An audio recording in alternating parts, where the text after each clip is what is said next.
왜 우리는 하나님께서 다스리는 권세를 주셨고 누리는 은혜를 주셨는데 걱정을 해야만 할까요? 코로나19 또한 환경이 주는 메시지라고 환경을 연구하는 박사님들은 말씀하셨습니다. 전 아무리 생각해도 어른들과 우리의 욕심 때문이라는 생각이 들었습니다.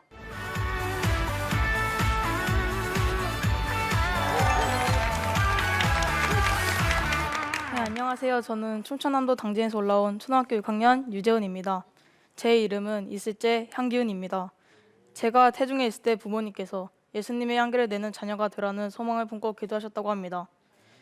그래서 저는 어려서부터 교회에서 자라며 하나님의 품격 있는 자녀로 성장하기 위해 열심히 배우고 훈련하며 한 걸음씩 나아가고 있습니다. 여러분은 하나님의 자녀로서의 품격을 갖추고 계신가요? 우리 목사님께서는 하나님의 자녀로서 갖춰야 할 품격이 있다는 말씀을 자주 하셨습니다. 저도 그 말씀에 순종하고 싶은데요. 도대체 어떻게 그 품격을 갖출 수 있을까 하는 고민이 생겼습니다. 그러던 중 말씀 소그룹 시간에 세상 모든 만물의 이름을 아담이 지으셨다는 것을 알게 되었고 또한 그것을 다스릴 수 있는 권세를 주셨다는 것을 알게 되었습니다. 웅장한 산과 수많은 동물들, 알록달록 예쁜 꽃들, 그리고 아름드리 나무 곁에서 지저귀는 새들과 세상 재미난 일들을 바삐 찾아다니는 잠자리들까지 다스리는 권세를 가진 제가 바로 하나님의 품격과 은혜로 입은 사람이었습니다. 그런데 저는 이 모든 자연을 다스리고 누리기 전에 걱정이 생겼습니다. 얼마 전이었습니다. 비욘스쿨에서 환경 교육을 받게 되었는데요. 지구가 병들어 시름시름 앓고 있다는 것이었습니다. 제가 사는 대한민국을 중심으로 보았을 때 위쪽인 중국은 어마어마한 돈을 투자해 1990년대부터 고도 성장에 주력했고 그 후유증으로 환경오염을 지속해서 만들어내고 있고 특히 황산화 미세먼지를 발생시켜 대기오염에 큰 영향을 주고 있다는 것이었습니다. 아래쪽 일본은 지진으로 방사능 유출이 되어 해양오염을 발생시켜 해산물이 방사능 유출이 되어 기형이 되거나 돌연변이가 되고 제가 좋아하는 해산물도 마음대로 먹을 수 없는 지경을 만들었습니다.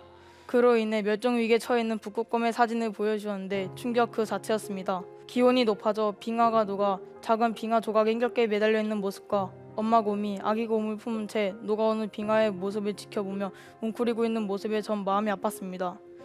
왜 우리는 하나님께서 다스리는 권세를 주셨고 누리는 은혜를 주셨는데 걱정을 해야만 할까요? 코로나19 또한 환경이 주는 메시지라고 환경을 연구하는 박사님들은 말씀하셨습니다. 전 아무리 생각해도 어른들과 우리의 욕심 때문이라는 생각이 들었습니다. 하나님께서는 아무런 조건 없이 우리에게 아름다운 자연을 주셨고 또 누리고 다스릴 수 있도록 준비를 해주셨는데 우리는 우리 마음대로 우리 편리대로 산을 없애고 아파트를 짓고 나무를 없애서 새들의 보금자리를 빼앗고 우리의 편리를 위해서 매연을 만들어내고 있으니까요. 결국 우리는 지구를 아프게 했고 지금은 내가 살아갈 지구가 버텨줄 수 있을까를 고민하게 된 것이죠. 한편으로는 어른들께도 화가 납니다. 가끔씩 어른들의 이야기를 듣다 보면 나 때에는 냇가에서 고기도 잡아먹고 눈도 받아먹기도 했으며 공기가 너무 좋아 마스크 쓸 일도 없었다고 이야기를 하십니다. 그런데 왜 우리는 어른들이 지내온 그 똑같은 나이임에도 불구하고 같은 것을 경험해 볼 수 없는 걸까요? 아마 우리가 경험할 것까지 어른들이 다 해버리신 것은 아닌지 생각해 봅니다. 솔직히 저는 환경이 나빠졌다는 것을 실감할 수 없는 곳에서 지냈기에 환경 교육이 충격이었지도 모릅니다.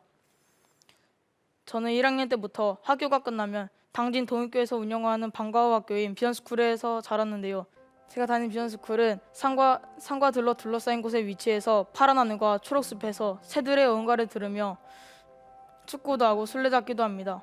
또한 봄이면 앵두와 보리수가 빨갛게 익어가면 가지가 늘어지게 따먹고 친구들과 올챙이를 잡고 여름엔 10손가락 보랏빛 무드도록 오디를 따먹으며 가을엔 마당 한 바퀴만 돌아도 양쪽 주머니에 밤을 가득히 줄 수 있고 유유히 날아다니는 잠자리들과 메뚜기가 뛰노는 환경물결의 들녘을 보면서 들멍을 할 수 있는 곳이지요. 저는 그래서 환경의 심각성을 말로만 들었거든요. 그런데 계속해서 환경오염이 된다면 제가 있는 이곳도 안전하지 않겠다는 생각이 들었습니다. 저는 일회용 사용을 자제하자고 엄마께 말씀드렸습니다. 비전스쿨과 학교를 갈 때는 물병을 담아 다니고 마트 심부름 때는 조금 부끄럽지만 에코백을 가지고 갑니다. 비욘스쿨에서 간식으로 우유가 나올 때는 잘 씻어서 분리배출하고요.